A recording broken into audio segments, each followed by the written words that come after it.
നീ പറഞ്ഞതൊക്കെ ഞാൻ അംഗീകരിക്കുന്നു. പക്ഷെ ഒരു പ്രശ്നമുണ്ടല്ലോ. എന്ത് പ്രശ്നം? നീ ഈ പറയും പോലെ സർക്കാർ ഒരു ലോറി ഓഫീസ് തുടങ്ങി തന്നെ വെക്കി.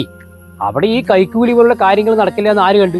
അങ്ങനെ ചോദിച്ചാല് ഇപ്പൊ ഭൂരിഭാഗം ബ്രോക്കർമാര് ക്രോസിംഗ് പൈസ വാങ്ങിക്കുന്നുണ്ട്. എല്ലാരും ഇല്ല, കുറച്ച് നല്ല ആൾക്കാരും ഉണ്ട്. ഈ ക്രോസിംഗ് പൈസ അടിക്കുന്നവരെ കുറിച്ച് അല്ലെങ്കിൽ ക്രോസിംഗ് പൈസ വാങ്ങിക്കുന്നതിനെ കുറിച്ച് നമുക്ക് ആരോടെങ്കിലും പരാതി കൊടുക്കാൻ പറ്റും? പരാതി കൊടുക്കാന്ന് വെച്ചാല് അതെന്തായാലും പറ്റില്ല. എന്നാ ഒരു സർക്കാർ ഉദ്യോഗസ്ഥൻ കൈക്കൂലി മേടിച്ചാല് നമുക്ക് പരാതിപ്പെടാനുള്ള വിജിലൻസ് പോലെയുള്ള വകുപ്പുകൾ നമ്മുടെ സിസ്റ്റത്തിലില്ലേ? നീ ഇതിനെ കുറിച്ച് നന്നായി മനസ്സിലാക്കി വെച്ചിട്ടില്ലേ? കിലോമീറ്ററോളം വണ്ടി ഓടിക്കുമ്പോൾ വേറെ എന്താണ് ചിന്തിക്കാനുള്ളത്? നമ്മൾ അത്രയും വേദനിപ്പിച്ചിട്ടല്ലേ ഈ ബ്രോക്കർമാർ ലോഡ് കയറ്റി വിടുന്നത്. അതൊക്കെ പോട്ടെ. ഇപ്പോഴാവുമ്പോൾ KSRTCക്ക് നല്ല വരുമാനം വേണ്ട സമയമാണ്. സ്ത്രീകൾക്ക് ഫ്രീ ടിക്കറ്റ് ഒക്കെ കൊടുത്തോണ്ട് KSRTC ഇത്തിരി നഷ്ടമൊക്കെ നേരിടുന്ന സമയമാണ്. എന്തായാലും സംഭവം അടിപൊളിയാണ്. പക്ഷെ ഈ ആശയം സർക്കാരിലേക്ക് എത്തിക്കാന്ന് പറഞ്ഞാൽ ബുദ്ധിമുട്ടാണ്. അതൊക്കെ പറഞ്ഞത് ശരിയാണ് കേട്ടോ.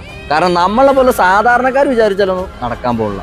മറിച്ച് നമ്മുടെ കൂടെക്ക് നല്ല കട്ടയ്ക്ക് സപ്പോർട്ട് ചെയ്ത് നിൽക്കണം കുറച്ച് രാഷ്ട്രീയ ബന്ധങ്ങളൊക്കെ ഉള്ള ഒരാൾ കൂടെ ഉണ്ടെങ്കിലുണ്ടല്ലോ, ഈ വിഷയം പെട്ടെന്ന് സർക്കാരിന് മുന്നിലെത്തും.